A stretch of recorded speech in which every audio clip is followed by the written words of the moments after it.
Now that we have quorum, we're going to get ourselves started. Just one person leaves the room, everything can go.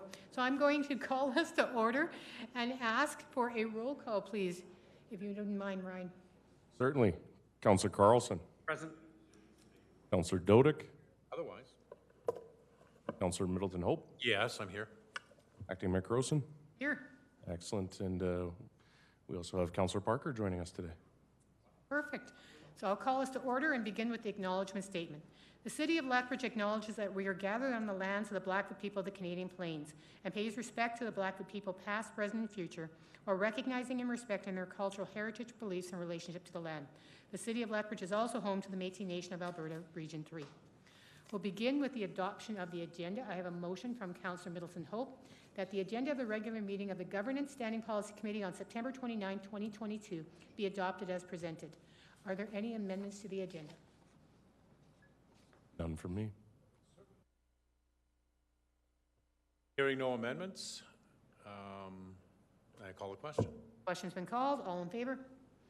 Excellent. We have our agenda. I think we always have an agenda, but not always stated. Oh, sorry. We'll go on to the consent agenda. Under the consent agenda, we have the minutes of the last meeting, our meeting in June. And thank you to staff who put together the Municipal Affairs Educational Opportunities for Elected Officials. So we have both of those. And Councillor Carlson, I believe that was done at your behest, which is great because it is your motion. So be it resolved that the minutes of Governance Standing Policy Committee held on Thursday, June 23rd, 2022 be approved and the chair and clerk designate be authorized to sign the same. And further be it resolved that the Governance Standing Policy Committee receive for information the document regarding municipal affairs educational opportunities for elected officials. Councillor Carlson. Thank you, Madam Chair. Just a question. I didn't have time to check into these. I appreciate the PD courses being laid out here. I noticed that there's at least one or two that are Zoom available. And the pricing is there for the virtual is only $600, but I'm wondering if they have limits. Do we know? Like if we zoomed in as a committee, would we pay $600 or would we pay $2,400? Or would they even know? Are you looking at the $600? I believe just the way the document's laid out, but that $600 was, I think, the virtual component for the AM Municipalities Conference that was on September 21, not 23. Oh, that's just not the any of the other educational components there. All right. Are there costs for any of those courses? $295 for virtual offerings. It's just right above where it says annual I convention. see that. And so, do we know if that $295 would cover the entire committee if we're all zooming in, if we so chose, or if we'd have to say, yeah, there were 6 of us in the room. Here's $1,800. Per registrant. Okay, thank you. If there's nothing further, I'll call for the vote. Okay, question's been called. All in favor? Excellent. That passes unanimously. So we move on then to our presentation. We have a presentation by Ms. Grindle and Ms. Barr on the Community Engagement Program. I will turn it over to yourselves.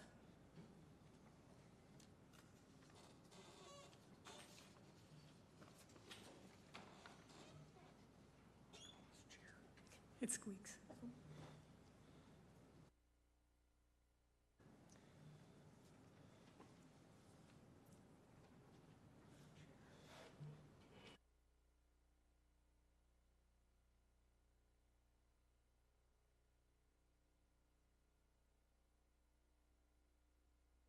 Yep, okay, thank you. So we'll run through this first part real quick here. Thank you for having us. We are here at committee today to present some options for a community engagement program. Next slide, please. So just as a bit of a reminder, within the Gateway to Opportunity Action Plan, there was a community engagement strategy which we brought forward and Council adopted. This includes the public participation or adheres to the public participation policy that's mandated through the MGA. And now we're back today. As part of that request was to come back today with some options to be considered in the operating budget of how we could implement a program that would help achieve that strategy. So that is what we are here for today. There we have just some strategy themes, just to remind you of the things we were trying to achieve in that strategy, and what we have proposed here to try to meet some of those needs. And this is sort of the meat and potatoes here for you. So these are the different tiered options that we've put together to kind of look at things that have been successful in the past, things that we know are growing, such as online needs, those types of things, looking at accessibility, all of those kind of ideas to put together sort of some buckets of options for council to take, or for the committee to take a look at.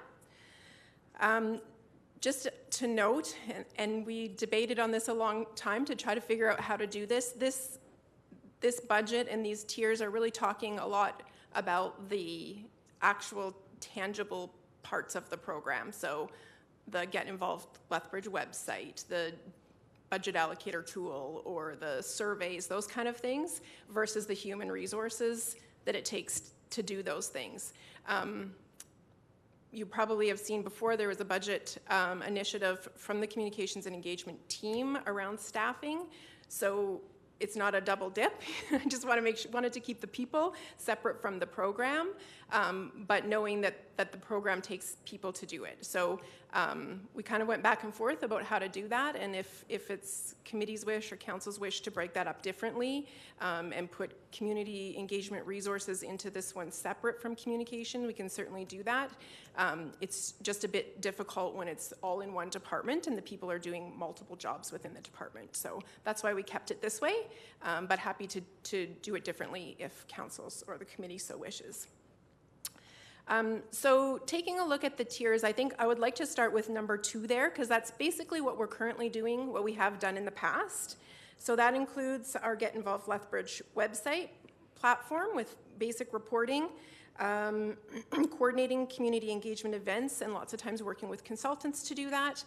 And having 2 staff trained in IAP2 is basically what we have right now. I think we have 3 on our staff that are trained.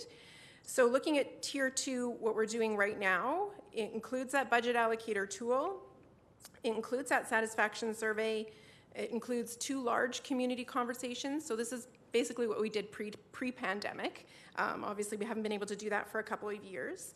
Having staff trained in IAP2, a lot of organic advertising, so media relations, social media advertising, some event support that we pull from the rest of our team right now, and communication support from the rest of our team on those advertising and coordination pieces. So we currently do that with some one-time funding, so there is no budget line to do those satisfaction surveys on an ongoing basis. The community conversations are currently funded by getting a little bit of money from all of the departments to host those, which is difficult to plan for because you don't know how many departments are going to be showing up at any of those events. So that's a bit challenging, and it's a little bit more ad hoc. We kind of grab things and resources from different places. So that's currently where we're at. You know, I think if we didn't have the current one-time funding that we have within the department, it would have to drop down more to a tier 1, where we'd be doing a little bit less because we wouldn't have the resources to do the things we currently do. And then looking at moving forward, a tier 3 would look at all of those things we just talked about, but also incorporating a community checkup phone survey. So right now we do a phone survey every 4 years. So that means council gets one right at the beginning of their term, and then they don't check in again until the next council comes in. So we thought it would be important and valuable to sort of do that check-in in the midway, and it doesn't necessarily need to be the exact same survey. I wouldn't recommend it be the exact same survey, but it could be more of a checkup. So what's happening right now? What is it that we need feedback on right now? And it gives you that other opportunity to try to reach that more silent majority, the folks that aren't maybe really invested, but just a really cross-section, I guess, statistically valid representation of how the community feels. So adding one of those midway, adding an additional small community conversation. So we currently are planning to have 2 a year, and adding that one smaller one, for example, even just the Sober Shelter event that we just did, there was no one community or one department really that owned that or funded that. So we were, again, trying to pull everybody together and pull pieces together to make that happen. And if you had some dedicated funds for some of these ones that just pop up, then we might be able to do that a little bit easier than trying to figure out how to fund them and put them together and staff all of that. This also includes some additional training for IAP2, so to have all of the staff within communications and engagement eventually trained would help, and that helps us be more nimble and include all of those community engagement conversations in all of the planning and meetings we're in, and we're always thinking that, and the staff have that expertise. It includes some additional funding for paid advertising, so we know that the community engagement events are only as good as the people that we can get to show up there, so having more dedicated funds to advertise events helps us get more people out and get more participation. And then the last one, or the last two there, I guess, community event participation, looking at putting tables into different events or booking booths at different events. In the past, we've done things like the Home and Garden Show, things like that, and some of them quite often come with a fee. Some of them we've found through the operating budget initiatives that we didn't have to pay for, which is awesome, but there are staff that still need to attend them. And then along with that, sort of a resource kit, so having a tent, having some banners, having some things like that that can help us sort of go out into the community and do those one-on-one conversations. And then moving up to Tier 4, so this is basically just adding in, enhancing some of those things we've already said, the community checkup, adding that to doing them every first and third year? Yes, so adding another additional community checkup survey. Again, enhancing some of those event participation, what could we get out to more, what could we participate in more, having all of the staff trained in IAP2, an additional small community conversation, so you'd look at having 2 big ones and 2 little ones, and that kind of hits every season. Right now we do them in the spring and the fall, but again, some of the concerns are quite different at those times of year than maybe what we would hear in the summer or in the winter time. Adding additional money for advertising and having some digital engagement resources. And then this one would include additional funding for more staff to help, because that's a lot more events to plan and things to go out to and all that jazz. So basically what we're looking at here is, like I said, we're at 2. We would prefer to be at a 3. We think we could do more and reach more staff, or reach more of our population and of our residents, and then again dropping back down to 1 if there isn't the funding or the ability to staff some of these events. The next slide is just on the budget requirements for each of those tiers. So you can see some of them go up in different years depending, mostly those are dependent on those phone surveys, so they add costs in those couple of years where we would include those, or having something like the budget allocator tool if we were using that in a budget year.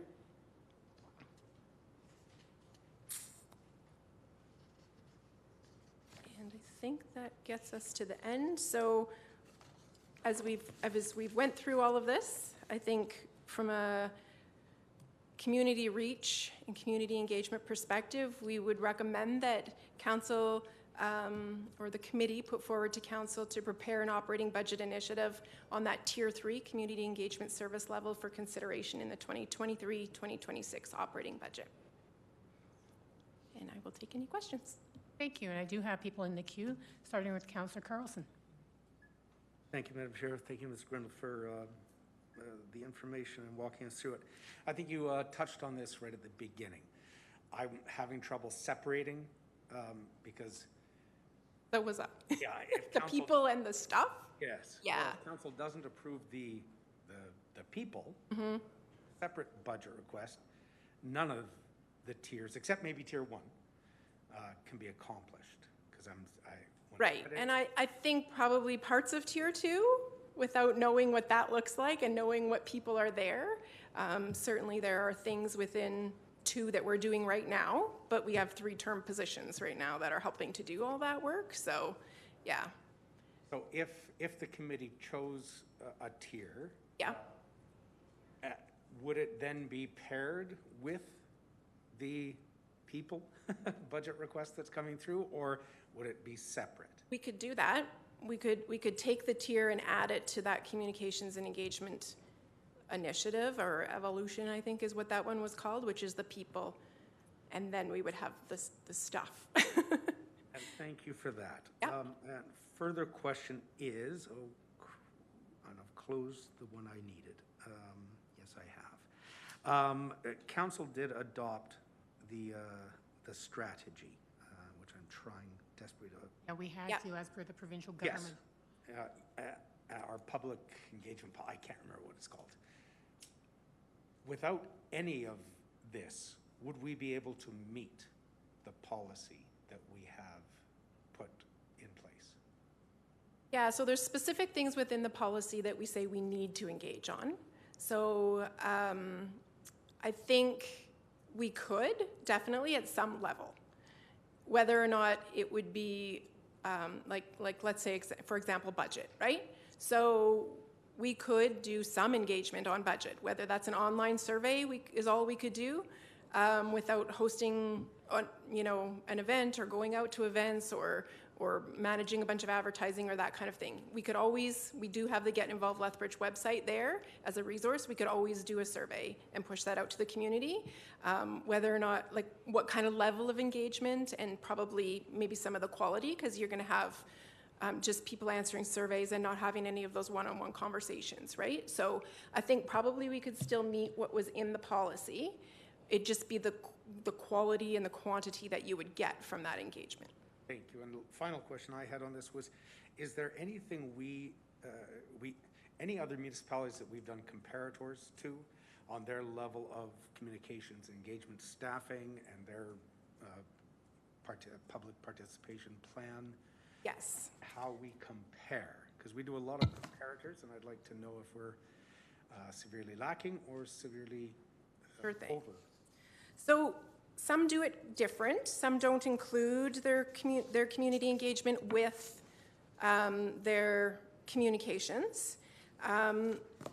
So in Red Deer, they do have all of their communications staff are trained in IAP2, but their department is about 18 people, and they do have public participation. They have a special events and public participation and a communications consultant and corporate events in one bucket of their department. And then I also have chatted with the folks out in the regional municipality of Wood Buffalo. So those are the same population-wise as us, those two. And they have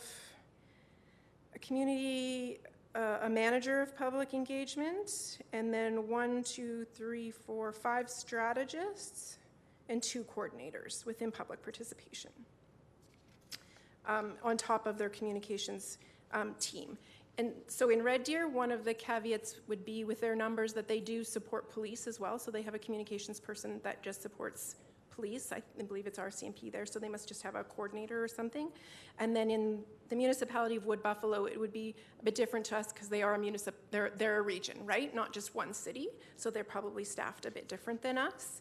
And then looking at the corporate communications in Waterloo, because they're also a similar size, they do a lot within the departments. So they have it more embedded within the departments.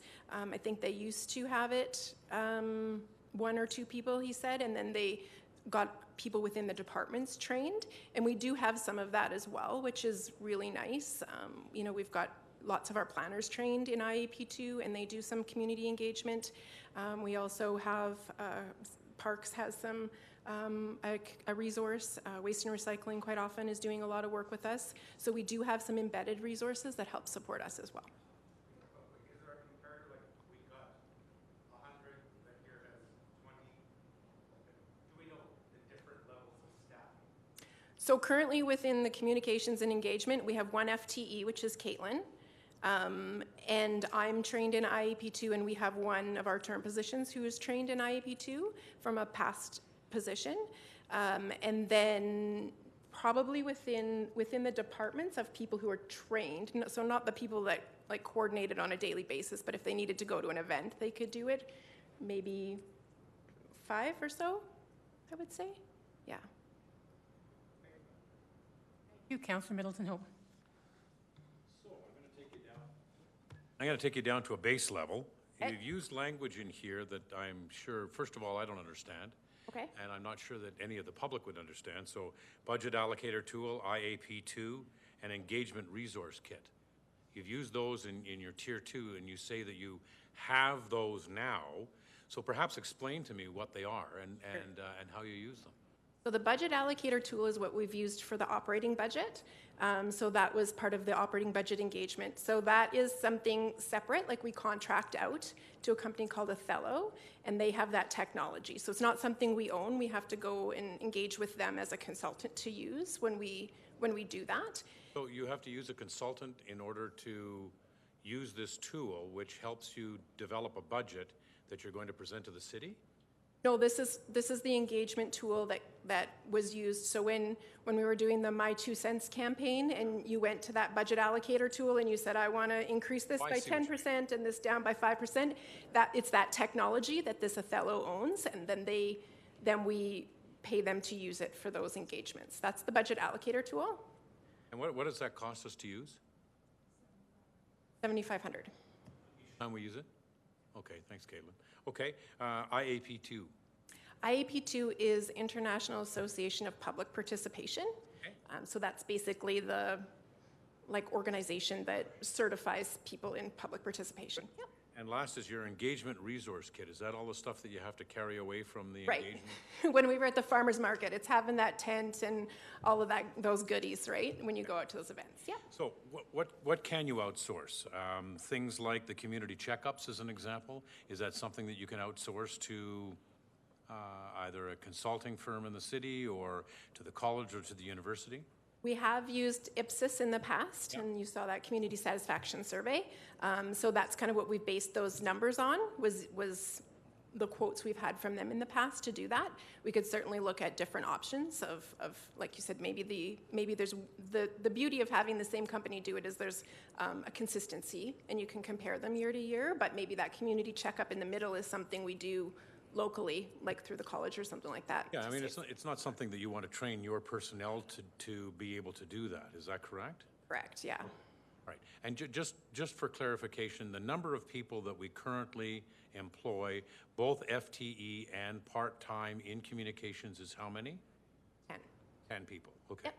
That does not include Mr. Hancock, who is Correct. not part of your group, Correct, yeah. but does provide a communication service. Okay, good. That helps. Thank you. Okay. So when I read things from other communities, when I talk to politicians from other communities, we hear over and over, people are upset they're not hearing things, or they hear things after events. So how would this benefit the community if we did go ahead with it? It's not how it benefits the city. How would it benefit the community? I think those advertising dollars help. We rely heavily currently as a municipal government on just spreading the word organically. So we work with our media partners, and they're great at getting stuff out there. They're also, we put stuff on social media, but being able to put some advertising dollars, whether that's online advertising or it's, even doing stuff in our paper, newsletters, things like that, that will help get the word out more for people. That to me is a big one.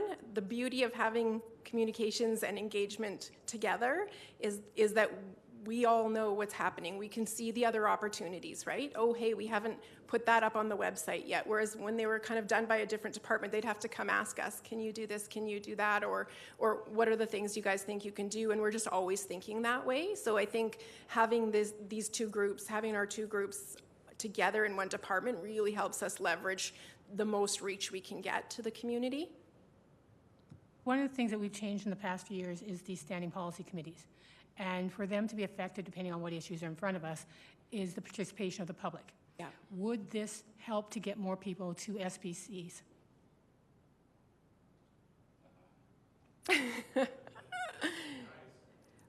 And there, you know, regardless of whether we do this or not, we can definitely sit down and strategize what that looks like, because maybe that's just a communication function. But I feel like probably not. You know, you really have to get to the people who have enough buy-in or enough kind of skin in the game to want to, you know, take time out of their day or participate, or, you know, it might be even getting feedback from the community about why they're not coming, right? So definitely, I think, I'm not saying this whole thing would solve that problem, but it might give us, you know, a bit more resources. Even looking on the digital side of things, like we do some basic reporting, but if we could dig into that a little bit more and do more analysis of some of the things we're getting.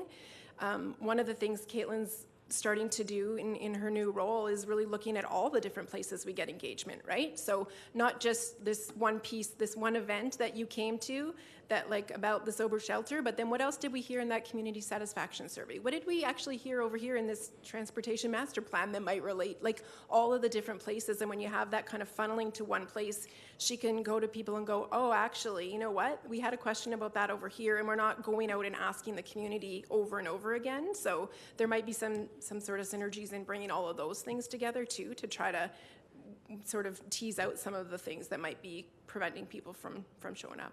Well, that's the greatest difficulty, isn't it? It's human nature to be reactive instead of proactive. Yeah. It would sure be helpful if we'd be, you know, they'd come to us at the beginning and not after a decision is made. Yeah, exactly. For In sure. the past, when we're looking at things like the phone survey, we've often cobbled the money together from, well, governance's budget and places like that. Yeah.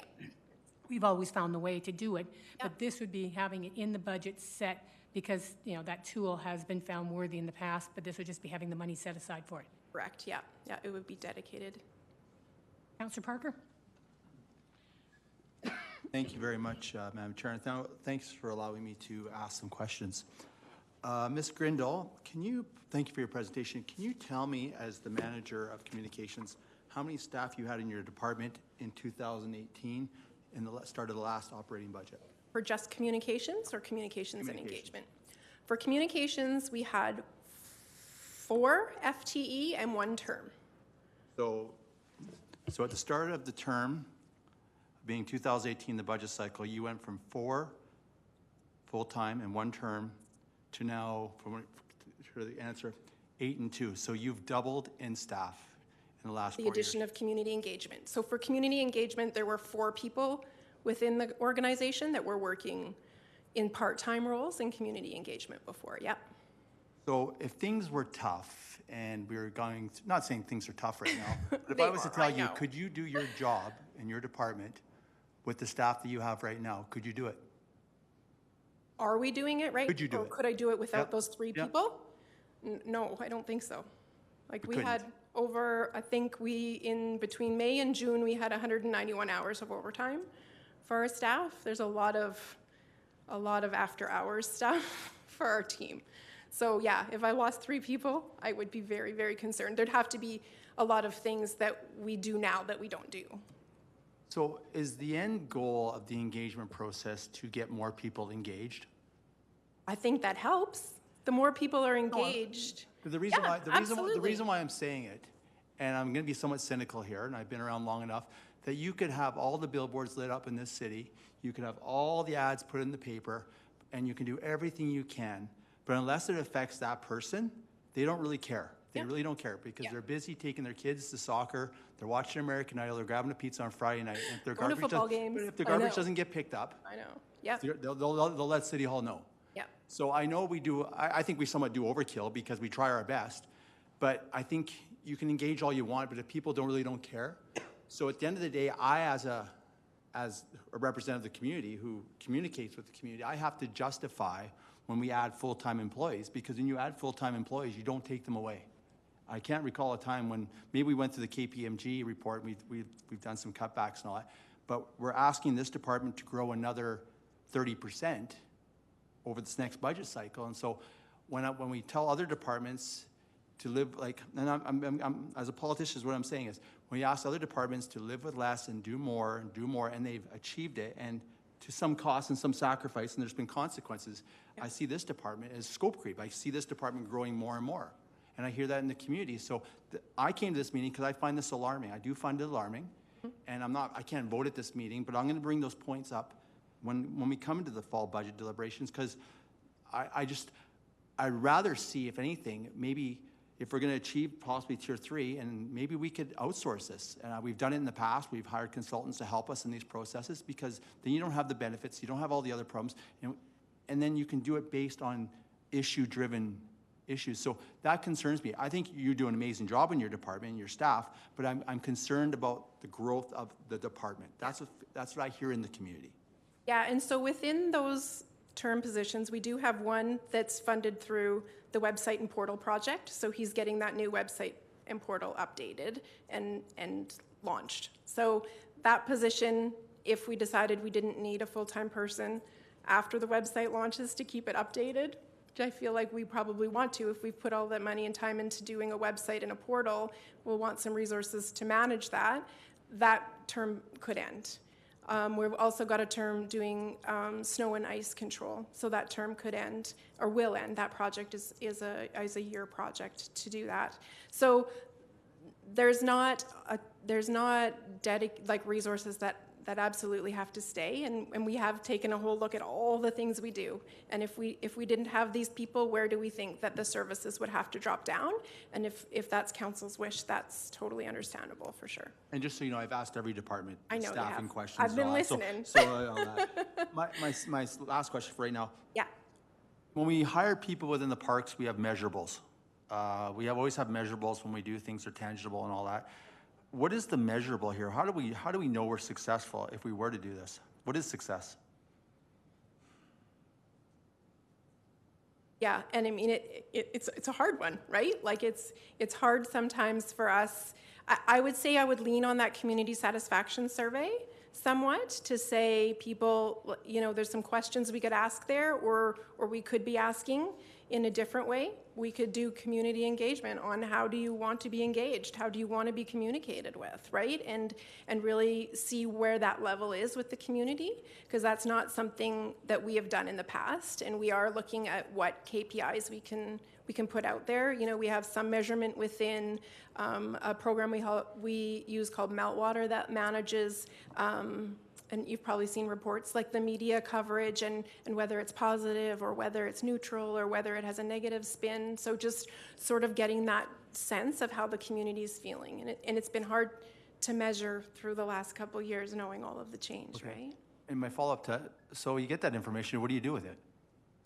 I guess you make changes. And you if you go, people actually aren't coming to our website. And we've got measurements there too to say how many people come to our website, how many people are doing surveys. If we kept doing surveys and the numbers kept dwindling and dwindling and dwindling, but we saw a whole bunch of people come out to our online or to our in-person event, then we'd just make changes in that. Like, we actually have to put more effort into talking to people one-on-one, because that's where people are showing up versus doing online or vice versa.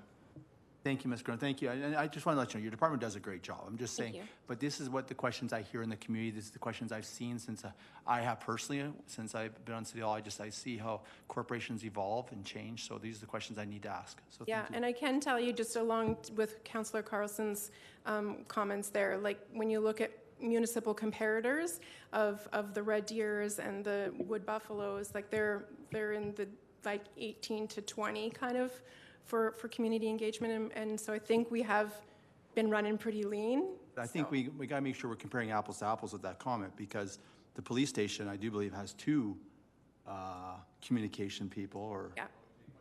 I'm just saying there's two police there. So if you add, are there people who are within communications that work within departments within the city that don't go under your umbrella? In a sense, like they help us kind of figure out what's happening and get things to a certain point, and we work together with them, waste and recycling, parks, some of those big users, and transit to help us get things, but the tools and the actual execution of it comes from our department, right? So it's still got to come to us to get the news release written up and do the media availability. But do they have people that are like hired as their communication people in these departments? I think they have different titles. Can you possibly find out for me and look into that just for me, for our future budget deliberations? For That would sure. be great. Yeah, I know there are some people whose role is to work with us as the kind of communication liaison, and we have a group actually that are probably meeting right now that we get together with once a month from all the departments who kind of have that role to get information from them, to tell them what we're doing, tell them the things that are coming up, what we're working on, and so that we can all stay coordinated and make sure we're getting the most bang for our buck. Thank you, Madam Chair, for allowing me to ask questions. Councillor Middleton Hope? Thank you, Madam Chair. I just have a couple. First, actually, I wanted to, I attended the two sessions for the Sober Shelter, several of the sessions for your Nicholsworth patient. And I simply want to compliment Caitlin and Megan and the other members of your staff. They did an absolutely excellent job. There's some contentious people and some very probative people at times, and I think they handled themselves really well. So if you're looking for additional areas to develop training, Yeah, that that's type it. of You're right. customer service is certainly something that they may be able to train others in, if not learn from the experience. The area that I am interested in, and Councillor Parker touched on it, is in regards to the members of the police service that are tasked with communications. Yep. Much of the communications comes out of the duty staff sergeant's office, and so I question, particularly at a time when we're trying to look at synergy between different areas of the corporation and recognizing the police service is a separate entity, but there are synergies that may be developed between their communications staff, our communications staff, and so forth. And I look in terms of, and I'm not criticizing either Craig or Kristen, thanks. Yeah, there was a moment there. I'm not criticizing either one of them, but I'm just wondering if, as part of a larger collective within the corporation, could they be more utilized for a variety of different things that may work in tandem with some of the areas that you're working on? Like I said, a lot of the information comes out of the duty staff sergeant's office. Some is signed off by them. However, I'm just wondering if there are efficiencies that we haven't fully explored. We certainly, Councillor Crowson and myself have both requested of the police service to examine efficiencies in a number of different areas. And I know that's the direction from the corporation as well. So this might be an opportunity to say, hey, let's sit down, let's have a look at this. Can we leverage strengths? Can we grow our area, but utilizing existing personnel and existing strategies? So I'm just suggesting that it might be something that you might want to explore. Yeah. And I think from a policing perspective, from a commission's perspective, I would certainly be in favor of. And I think other members of the commission would be as well. Yeah, we did. Caitlin worked closely with Kristen on the open house they had at the Galt Museum, and so they were able to leverage our Get Involved Lethbridge website. So we've definitely done some cross sharing of resources. They do use some of our social media monitoring tools and those kind of things. We meet with them once a month to kind of go over what they're working on and what we're working on. We did like the big emergency exercise last week. Was that just last week? Yeah, no, yeah, last week? Oh my gosh. That we worked together with them and just coordinating media and all of those kind of things and working, like, if there was an active shooter, how are we going to work together to make sure we're coordinating our communication efforts? And I think that's a big area where we could have we need to make some inroads in training and those kind, and that practicing for sure. That's a really important one, I think. I think in terms of marketing the activities of the city, I think we do an adequate job, and I think we're moving towards a good job. But quite candidly, I think one of the areas that is most effective in this city is the Lethbridge Herald. I see the stories that exist that we participate in on the Lethbridge Herald. That's where I see it, or we see it on CTV News or Global News. And I think we need to see more of that from our own communications that has a broader audience than just internal. And I know perhaps the focus is internal, but I think it would be helpful if the public saw more of what you do on our behalf. Yeah, we did the... Just need another FTE, right? No, we're good. Yeah, so maybe part of those monthly meetings can be sort of that brainstorming of what stories does it, like we have an Our Stories section on our website where we kind of just tell those stories, right, and push them out to the community. And we had the Survivor reunion at the fire hall last week, which was amazing, right? Brought all of those groups together to say, hey, look what happened when they were all faced with this on the same day and how everybody worked together. And from what I heard from my staff, that was a really amazing event and everybody felt really great about that. So just really finding those opportunities for sure. Thank you. I'm encouraged to hear that you're very explorative and Yes, absolutely. We Councillor work closely Carlson. with them. Thank you, Madam Chair. Thank you, Ms. Grindle, for all of the information you are providing. I think you touched on it earlier about KPIs, and it kind of goes to Yeah. my thoughts, is developing those. Yeah. And I think one of the challenges that you're hearing from committee, and probably from council, and probably from the community, is, and council does get our weekly reports, and we had this many web hits and this, so we do get some of those, but it's hard to really understand. Right. I think it would be incredibly helpful if we had some meaningful KPIs, so council could say, okay, X number of communication staff, this is The output. the outputs. Yeah. Because we don't see it all. Right. Some members of council read the Herald, others are engaged in our Twitter accounts, our Yeah. Facebook, et cetera. So we see different pieces of the Mm-hmm. work, but there's no way to sort of say, oh gosh, there's a heck of a lot of work when you Right. mention 162 overtime hours. Those are things that I think council needs to wrap their brain around. Does that? Yeah. Yep. And I have been pulling a lot of that together, just sort of more in preparation for budget questions like that. So certainly, like, I can let you know how many PSAs and news releases we send out a year and all of those kind of things, like to show the volume, but also looking at the services in our service catalog, right? And where we're at with things and whether council wants to move those around. Like, do you care that we monitor social media after hours? If you don't, we can stop doing that and everybody gets their weekends back, right? I think there's some things there that if there's things that council says, no, actually, I don't think that's a good use of the tax dollars, that you should be doing that anymore, then, you know, that would be certainly something we can look at how we can take those back to if it's too much. That's awesome to hear, because I think those are the things that would help us and our colleagues wrap our brain around, because Yeah. I understand there needs to be those monitoring things. When people Yeah. are posting on Facebook in the evening and on weekends, those have to be monitored. We can't wait till Monday to say, oh, terribly sorry that awful Got out of hand, yeah, misogynist Yeah. post is now going viral.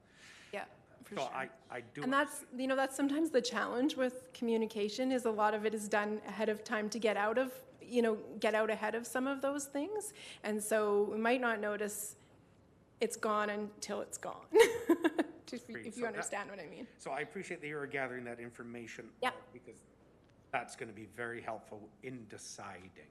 For sure. He's setting a service level, which is what I believe council should be doing. Yeah. He's setting the service levels and then having admin tell us, okay, you want that service level? Here's what it costs. Yeah, For the service level, we can do it cheap. If this initiative doesn't, and whatever level, tier, move forward, and I've got to tie it in because it's all tied in to those three it's very positions. tricky. It's very tricky. yeah, Being requested. If those aren't approved by council, yeah, without the KPIs in front of me, I can't figure out what's going to fall away. That's what I kind of need to know so that I can be prepared to say, yeah, I can live with that, or I cannot live with that, Right. and my community can't live with that. yeah. So that goes back to our, oh, here it is.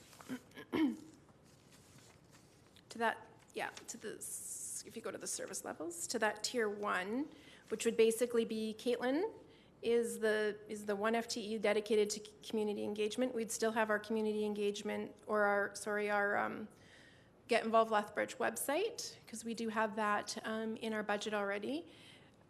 Coordinating engagement events with consultants, which is what we do sometimes right now. Like, lots of big master plans and stuff will come with a community engagement consultant. Caitlin just did a cost analysis the other day, looking at one where we have a consultant and one that we did ourselves. And I think with the consultant, we found the engagement to be about $52 per attendee versus the one we could do in-house, which was $20. an attendee. So I think there, when you look at the consultant fees, there are things we can consult out or we can farm out, but it's significantly more expensive by the hour of those staff than it would be for internal staff. And then we would be looking at having staff trained.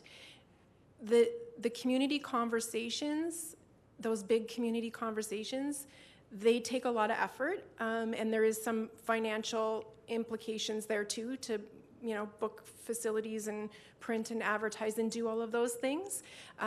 We could maybe still do them in Tier 1. It would just be a matter of trying to find people within the departments to help us do that, as opposed to having dedicated resources to do it. So I don't have it in Tier 1, but I feel like we probably could do one maybe a year, and we'd have to pull resources from other places to do that. Thank you. And my final question was on Tier 1. Oh, sorry. Sorry, Caitlin just had Just something. wanted to add something. So probably as a result of Tier 1, we would have to be more reactive. So to Councillor Croson's point about being proactive versus reactive, you'd probably see more of our community having to be reactive to information that they received after the fact of a decision being made or an opportunity to give their feedback. And I think I had one other point, but I've since forgotten it, so never mind. Sorry, Ms. Barr, was probably me interrupting you. So if you think of it, please say it. Tier 1, if I can. Yeah. I'm sorry, I'm going back and forth, but also has a $23,000 cost attached, but it's not in the budget. Is that in current budget then? Yes, I believe so, right? That sounds like Get Involved Lethbridge. Yeah. Okay, Yeah. that's currently, okay. I just Yes. thought that I. Sorry. Nope, thank you. Thank you. Oh, Madam and I've remembered my other point just in time. It would be more difficult to be adaptable to like these tighter timelines. So for example, the interim sober shelter timeline, it would be more difficult to host those events just because of the turnaround was so quick, and it would be difficult to resource that out for a consultant because of the quick turnaround time and the local subject matter. City of it. Yeah, the local subject matter expertise that we have in-house that would be useful to have at the event, as opposed to engaging with an external consultant to host that event. That prompts a follow-up, if I can, Madam Go Chair. ahead. With the sober shelter engagement and community discussion around that, what was the turnaround? And who caught, like, was it council that said, do this and engage with our community and organize these things and... Yeah, and knowing we want to move it along as fast as we can, right? So when we had our first meeting and we started going backwards to, okay, if there's a decision here, like it all is tied to the development process and all of those kind of things. So we need this feedback before we can do this step and this step and this step, right? So basically the community feedback needed to be done ASAP. So that was, I think, a really good example of why it's so nice to have our team there to do that, because one person's printing boards and one person's getting the website updated and there's a whole bunch of pieces that we can farm out to everybody and be more nimble to do those kind of things. But yeah, it was a couple weeks turnaround to get that built and put out. Thank you. Thank you. Councillor Parker? Thank you very much. And a good question. What I think Councillor Milton Hope said is we want to get more people to SBCs, and Yeah. having it 1:30 sure doesn't help, does it? No, probably not. So Yeah. most likely. So Yeah. I've been around long enough. If you have them at 6:30 p.m., there'll be the same amount of people here. So because they're busy, that's just the way it is. Yeah, So yeah. we have to find other ways of communication with council. So this kind of goes off topic, but right now, if someone says, "I want to talk to Councillor Middleton Hope because he's on the police commission, he knows a bit about that and all that," right now, how do they get a hold of a member of council? There's a form on the website that you can fill out that then will go to those inboxes, and then 311 also is directing through their inquiry process. If it's not something they can help with, they can direct that person to the counselor. But there's nothing online that says to contact under his profile or something like that, Councillor Middleton Hope at lethbridge.ca. There's nothing, is there? No. Why is that? I think it was about funneling those inquiries, right? So if we were looking at the inquiry process, and Travis and his 311 team can probably speak to it better than me, but and just where, some of those too, I think, anybody can correct me if I'm I wrong. think I'm that just was trying a to remember. decision made by past council. Yeah, and I. Maybe it's by Yeah, past and I was just council, wondering, but about, like- I was just wondering because some of the emails that we get, I have my email address still on mine, but Yeah. a lot of emails that some of you guys have seen, I try to get a hold of the thing, I don't know how to do it, it seems very frustrating. So maybe that's a quite a comment, that's a conversation for another day, but just the consultation part, there seems to be a big void. And Yeah, it's and if, concerning. like you said, you still have yours up there, if anybody else wanted theirs, we could do that. I think we were trying to do this sort of, you know, because there's a lot of questions you guys get that probably 311 can answer for folks, right? So it might be just easier for if those don't hit all of your inboxes and they get the answer they need right from 311. And I think, if I remember correctly, one of the other concerns was if it just came to Councillor Carlson and nobody else saw it, then, you know, is it better if it comes to one place so that all of council can see some of those things? And having it run through the CRM with 311, then you get that reporting. So you know what questions have been asked, you know that they've been followed up, you know what the answers were. And we have a record of that too. So we know what people are concerned about and those kind of things. We meet with 311 once a week too to say, okay, what kinds of questions are you getting? Oh, okay, people don't know about the fall leaf. We need to up that, right? Those kind of things. So if 311, their information they get feeds us and we can help. Let's say, I'm just, this is, I'm going to be, hopefully, Madam Chair, just because this is governance and all that. But at the end of the day, Mrs. Wilson doesn't really want other members of council to know what her inquiry is. She wants to talk to Councillor Milton Hope. It's none of the other council's business what her question is. Okay. How do they go about it? I think that probably that form goes to council, so it'd probably be a call to 311 then to say they would like to. And if that's not council's wish, if they want to change that, certainly we can do that and put all of everybody's emails back up there if that's. But that's all right. That's a story for another day. But I just, yeah, Yeah, it's a no, story it for another sends day, on. and we can discuss as a council. That isn't your prerogative. That's a council prerogative. But I can also tell you that I do get emails from Erica that are specifically for me. I get speaking engagements and stuff that you guys won't be getting that are sent on to me. So it comes on. I just want to make sure that because there's nothing frustrating. You know, the line in politics is, I voted for you, you know, I can't get a hold of you guys. And so then it's just, then they tell her, I'm like, we just got to do a better way of filling that link in the void. And sometimes 311 doesn't cut it. And sometimes council@.ca doesn't cut it either. So we have to find a better way, but we'll work with your department. That's why you guys are there. And again, I don't think this is necessarily No. for Ms. Grindle. It may be something more that if this is a concern you have, would you like to see it on a future Yeah, in-camera meeting? I would like to actually see it from the people, be an expert, listening to experts, and you guys are the experts in communication. So maybe we can find out a year later how it's going. Is there ways we can change it? So that could be a conversation later on. Yeah, and I'm not sure I would get that feedback. So I would need that feedback from you guys if it's not working for you, right? If okay. there's something you want different on the website specifically, but certainly you can give your name and number to everybody That's you fair. want That's fair. to, right? It's just what the community has. It's what the community, how they communicate with us. Right. And you are the communication department, so you're Yeah, the link. So yeah, and if there's something different we can do with how 311 directs those too, if they get inquiries, then, that's food for thought. yeah, Thank for you. sure. Potentially another agenda for item. sure. Yeah. All right, Councillor Carlson. Thank you, Madam Chair, and I just need to follow up on that because this is a public meeting and if public are watching, I get contacted by the public through the 311 or through Yeah, me as well. council@lethbridge.ca. So you can still do it. There isn't a firewall. If you want to talk to Councillor Carlson, go through 311 and they will let me know. And we don't have a firewall.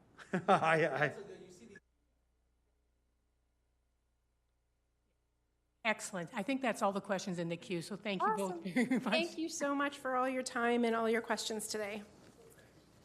Oh, I might be mistaken. Sorry, I just had one question. I'm not sure if it's for Ms. Grindle or for perhaps my colleagues. The recommended option is tier 3. For me, I'm wondering if we shouldn't allow our colleagues the options rather than saying this is what we say you should do or recommend you do, but say here are the 3 options, 4 options. So, thank you.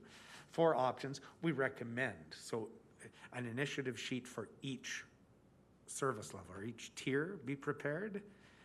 And speak to maybe 3 if that's the will, or 2 or 1 or 4 if that's the will of committee, but, You're debating the motion already, okay, sorry. but that's fine.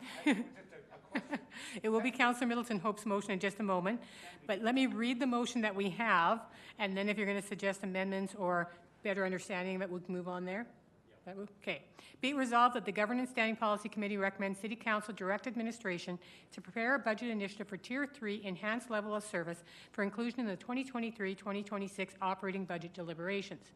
So I'm going to assume you either have a question or an amendment on that? Thank you. That, I guess that'll be the I question. just can read your mind. Would it be possible to prepare a budget initiative for all 4 tiers with a recommendation that they support the tier that committee is comfortable with, or no recommendation from committee? Just You would want it to be to prepare a budget initiative on the service level options with a recommendation on option 3, on tier 3. if that's the will of committee. Hope it's your motion. Yeah, and thank you for the hostile takeover. No, I think what I would prefer is to send the 4-tier model to council, let council hear again from our communications section, let them make a pitch for tier 1, 2, or 3, or 4. I think just simply getting the motion forward, we take this for information. Thank you very much. We move it forward to council. Council then has an opportunity to hear it. Because I think there will be a lot of discussion in regards to the various levels that some councillors will be comfortable with. So I would accept a friendly motion to, or a friendly amendment rather than to prepare simply budget initiatives for communications. And that's it. We don't need to have a tier 3 in there or do any of the other additions. Does that make sense? And Jeff? would you like them combined? Would you like us to go back and combine it with the people and I put think it you all would into one? I think you'd get a lot fewer questions if you could combine them in a way that said, this is the whole package. In my mind, I think you would find that a lot easier to present to us that way. And please don't use acronyms unless you explain them. Okay. Though they are in the policy you're supposed to have read. Policy, oh my God. 880 more pages to read. Sounds like a policeman. Great. So we got to help write the policy, so we knew what those were. Okay, so let's go ahead with Mr. Westerson. What have we got there? I think it's just populating on the screen behind me. Is what's on the screen, if I can, Madam Chair, is that enough information to say we actually don't recommend any of them, but prepare a budget initiative for all of them that pairs with or is a companion piece to the other budget initiative for the HR component? So would the budget initiative say, here's 4 options and here's the pricing of them, and then at the bottom, it would be on tier 3, or no?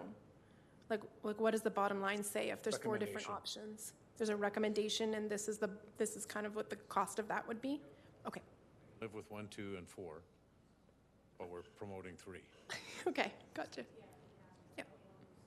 All right, so we now have a friendly amendment. Pardon me, Councillor.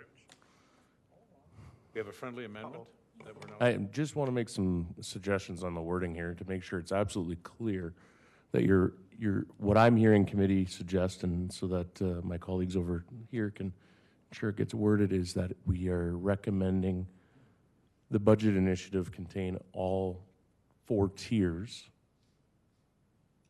to be presented to the budget deliberations. Is that what I'm hearing? All 4 options, right? Yeah, not tiers, just all 4 options. 4 options, thank you.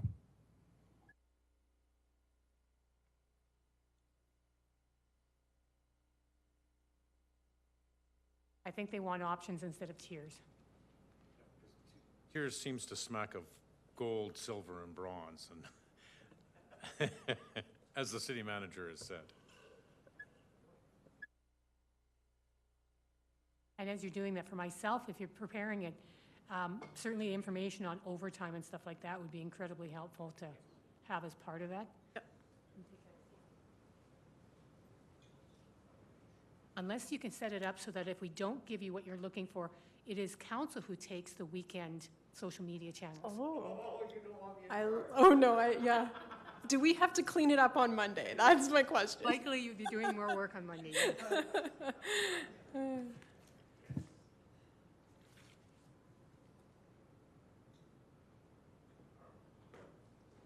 That is your motion, Councillor Millicent Hope. Are you okay with how it reads now?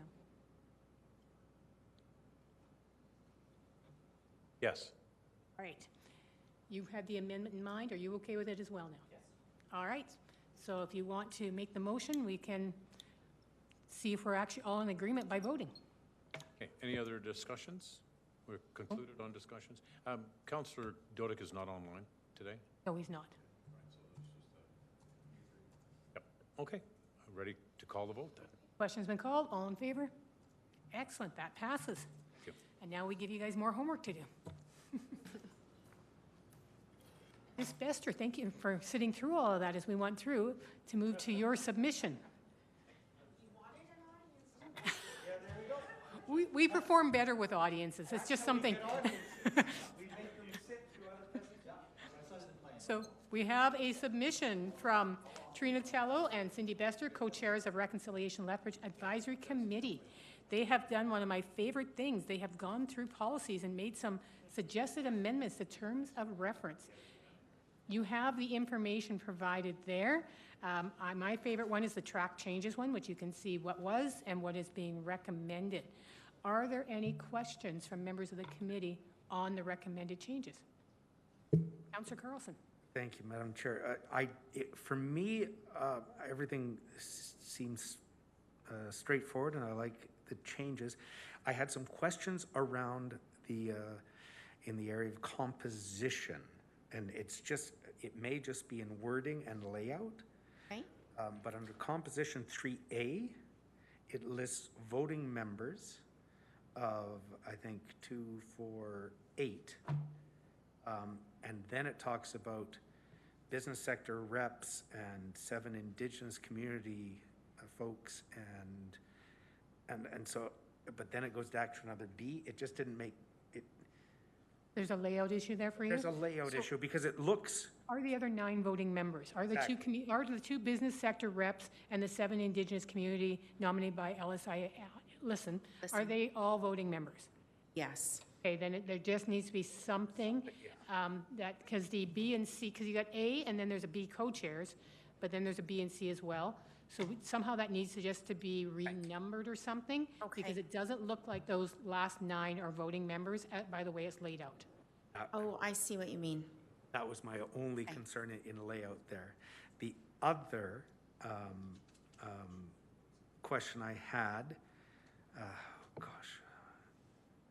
it talks about members selected at large. Went to public members instead of community at large. Yes. Is that the one? It's under the 3A. Yep, I just, We are nerds on this. We love doing this stuff, so.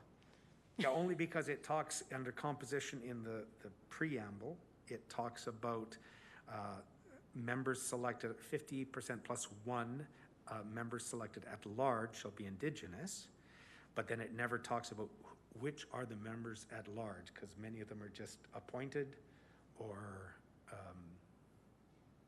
I think that 50% is supposed to be 50% of the entire committee has to be. 50% of the entire committee. that's the wording that I think would make more sense. So recommended change 50% plus 1 member of the committee must be Indigenous. Correct. Thank you. We have, sorry, Ms. Bester, do we have the numbers correct here on the voting members? We say 4 education sector representatives. Is it 4 of the 5 that are presented? No, it should say 5. Right now we have 4, but we're hoping to add the Red Crow College as that 5th educational. Reading and arithmetic. Arithmetic.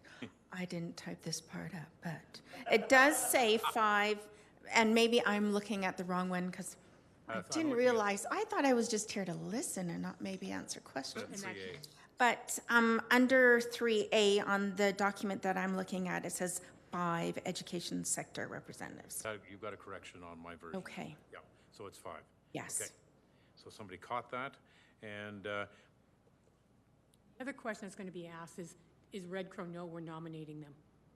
They have had discussions with Red Crow, yes. I assume so, but Yes. it's never nice to surprise people when we just stick them on No. committees without asking them.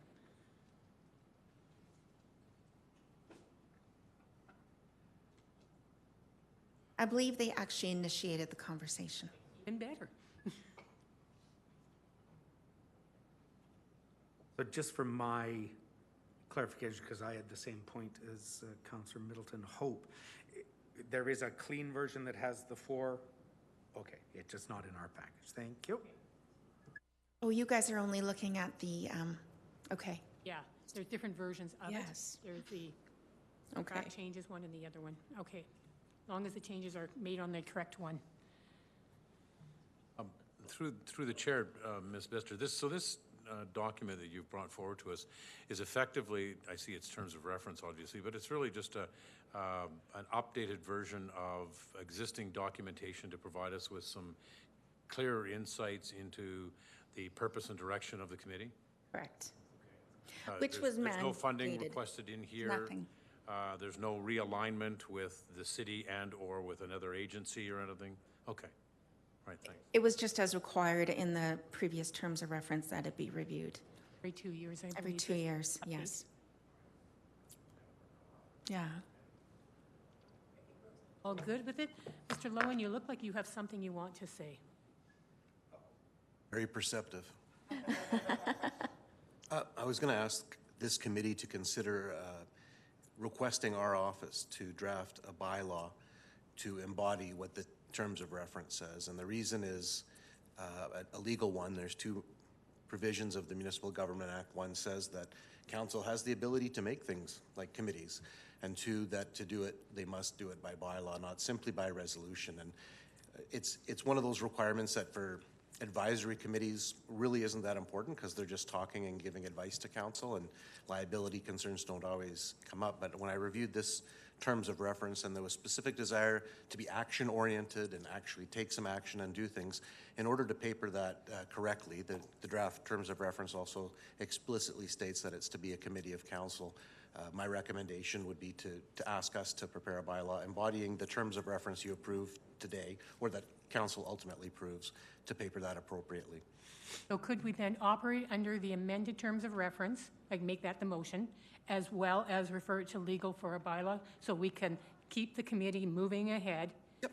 So that we can have a, okay. Councilor Middleton Hope? Yeah, I have a question. It could be for Mr. Lowen, but the tenor of the document and the tenor of my understanding of the committee is that it is advisory in nature, not action-oriented. And so I would suggest that this is not the right juncture to be transitioning to a bylaw, because I see that as much more action-oriented. And until such time as the committee receives that direction from council as a whole, I think it's perhaps premature. So that would be my position in regards to that. If I may respond to that, and I think that is the spirit of the group still, is to be a liaison, advisory, and support between the city of Lethbridge and the urban Indigenous community. So not extremely action-focused. Do we have any risk, Mr. Lowen, if this does not become a bylaw? The only risk ultimately would be to the members of the committee, because the risk would be that liability would flow to them personally, because they're not part of any official city body. So it wouldn't. It's less so risk for the city than risk for the people who are on the committee. What risks? What risks do you envision would an advisory committee to council incur as a result of making some suggestions and or recommendations? If they're only giving advice to council, I don't see very much. The terms of reference I reviewed as part of the package claim to want to be the note I made was actionary, in quotes. I'd have to review the terms of reference that's before us today, so that my understanding was from that document, notwithstanding what's been said today. And I would just go further by saying, if they take no actions, there's no liability. And so it's really the clarity that I wanted to make sure was foremost in everybody's mind today. So you're looking for two things. We could send this on as amended to council, and we could continue on as we are. And we could suggest a review by legal, just to be certain. But Mr. Fox, I think you had something you wish to add as well? Yeah, through the chair, the only part I see a risk of being involved in some of the RLAC conversations and with Indigenous Relations offices, they currently do have a $50,000 budget, and they do organize and help with Reconciliation Week and some events that happen at the week, and the members are actually out. But I would have to rely on Mr. Lowen if that's what he's referring to, is some of that budget allocation and the action that is taken in those types of activities. Well, if I understand, Ms. Bester, that they would just be merely giving advice to council that's not their budget at all, if I understand correctly. But maybe that's something we can get to the bottom of. I think if I can provide, under 6K, it does Okay. sort of empower them to do things. If that was the one that perhaps. Seek. Because this was a question that did come out, because we wanted to ensure what we were liable for as committee members. And from my understanding, and hopefully next year's process with orientation, we will understand what our roles and responsibilities are a little more thoroughly. Is that the budget that we receive and that we vote on, that we help allocate, is then gone through the Indigenous Relations Department? I see you looking at me. I don't know the answers to those questions. My comments are based only on reviewing the draft. Well, as a volunteer, I think that might be a lovely idea, because none of the volunteers would want to put the city or themselves at risk. I think to do due diligence to volunteers, that we do the two-pronged approach. We send this on with the recommended amendments, and we continue with it. And we also ask that legal just review, just to make sure everybody is feeling comfortable, including the volunteers who are putting their names forward as volunteers on this. Does that work? And is it something that legal can do quickly without a lot of, and if there's a need for a bylaw, you would come back to us. Would that work, Mr. Lowen? Yes, I'm happy to do that work, and it's easy enough to do. I just want clarity on who will be making the decision on whether we need a bylaw, because I think would take instruction from either Mr. Fox or Ms. Hilford on that. I would assume that's back to governance, or is that an administration? Or this committee, yeah, my apologies, yeah. I think it will be council. Like, we'd make the Yeah, recommendation we make to recommendations council through to to approve council. the TOR and prepare a bylaws. Yeah, right now, we're just looking for a decision if we need a bylaw. If there is a need for a bylaw, we would recommend a bylaw to council. And That a process that everybody's comfortable with? Ms. Hilford, are you comfortable with that? I am. Okay, so that is what we're looking at then. So first, be it resolved that the Governance Standing Policy Committee recommends that council approve the amended reconciliation, and further that the terms of reference be referred to legal for a decision as to whether a bylaw needs to be created or not, and report back to this SPC. Could I maybe monkey with that? Yeah, this is I'm just in off the the top of queue. my head as broad. I was going to say, and further, should a bylaw be required, that we recommend council direct the. Yeah, that's what That why it SPCs wouldn't always have to come back here. We've already said, go look and see if a bylaw is required. If there is, take it directly to we council. recommend that council direct it. Otherwise, it's another month. And Save you a step. Okay, Councillor Middleton, hope you're in the queue, but Councillor Carlson just jumps in. I know, I told him. Yeah, my concern is certainly in regards to the language and so forth, and I certainly think that we should be reflecting what the direction to the committee has been and what the committee understands that direction is. So my concern in regards to the bylaw and in regards to some of the language becoming action-oriented, I think Mr. Lowen would agree with that. I think we need to review the action language in there to determine whether that's truly what we mean. If we do, and we go down the road towards a bylaw, my concern is, does that then establish this committee permanently? Because it is not a permanent committee. It is like all committees, there is a process to move through them. Once their utility has been expended, then we move on. So does a bylaw then, Mr. Lowen, create a permanency to this committee? And is that a direction ultimately that we want to go?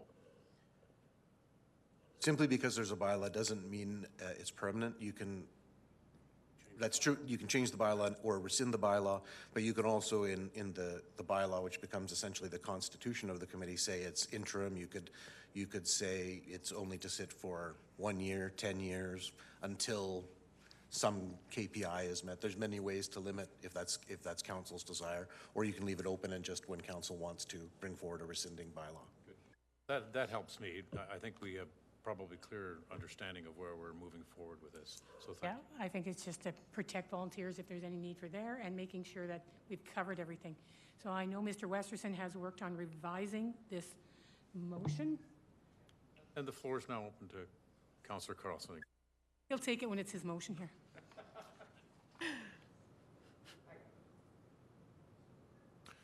Just a moment here, we'll get this up. To address earlier questions from committee, we'll make sure that any of those noted changes with regards to the 5 education sector representatives, that will be what will go forward to the consent agenda of City Council and forward as well for consideration for the administration and solicitor's office to look at. And the motion essentially was, it'll be reviewed. If it's, review says it's necessary, bylaw will be created for council's consideration. I'll read out what we have here. So be it resolved that the Governance Standing Policy Committee recommends City Council approve the amended terms of reference as in Attachment 1, and further be it resolved that the Governance Standing Policy Committee recommends City Council refer the terms of reference to administration to review the terms of reference for any perceived risk, and if there is a need for a bylaw, direct administration to prepare a bylaw for the Reconciliation Lethbridge Advisory Committee for City Council's consideration. Does that work for everybody?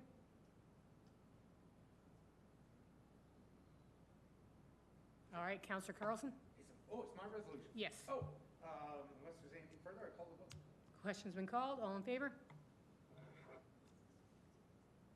All right, that passes.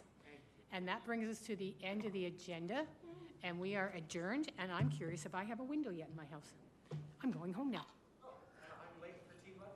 Me too.